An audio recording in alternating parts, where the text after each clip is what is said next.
So this is a video about the tuna industry in San Diego, which the Italians had a huge part of from 1910 to now. If you want to know about previous fishing history in San Diego, click on this video, which is about the Chinese fishing industry. So let's get right to it. Like the Chinese, the Italians brought with them fishing and shipbuilding skills. They originally used lateen boats to fish. They look like this. In 1909, people like Alex J. Steele and Edward Hume began to open up canneries, which meant that local fishermen had to keep up with cheap imports. They tried to do so with new technology, like the Lampera net, which, unlike nets in the past, let you take out fish with other nets rather than picking them out one by one with your hand. More technological breakthroughs began to happen. For instance, in 1910, gasoline or diesel boats began to be a thing. This made deep-sea fishing a possible thing, and by 1920, California led the nation in the most fish taken in, bringing in 97,000 tons of fish a year. That is 194 million pounds of fish, or in layman's terms, a lot of fish. In 1933, Mexico began to get kind of mad because we were taking a lot of fish from Mexican waters. Therefore, to protect their own resources, they put in more strict laws about having a Mexican fishing license when fishing in Mexican waters. Along with this, it became more expensive to buy proper Mexican fishing licenses in San Diego, and so a lot of ships were seized within 3 miles of the Mexican coast for fishing there without proper registration. These people were mostly shallow water coastal fishermen, and they got hit pretty hard by this law change. World War II also took its toll on the southern fishing industry because boats were prohibited from going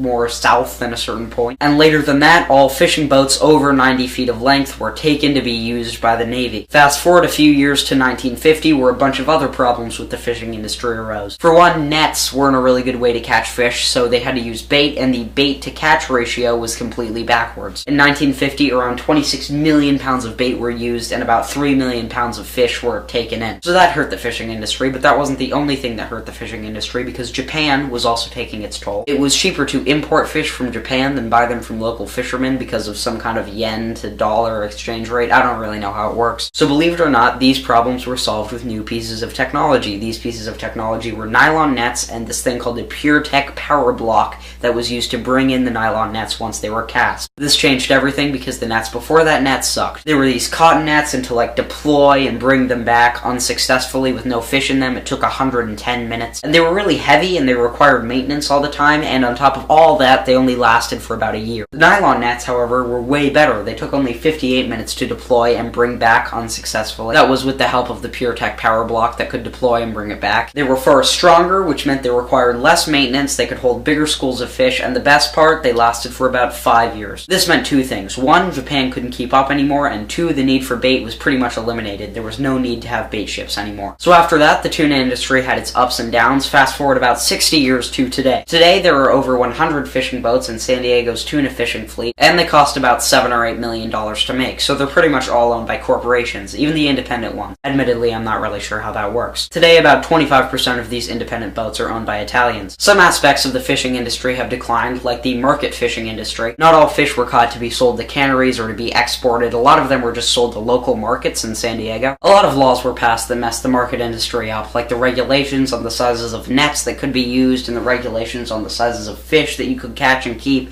and those Mexican laws I mentioned earlier that kept people from fishing in Mexico. But overall, the commercial fishing industry is still strong in San Diego, and we really have the Italians to thank for that.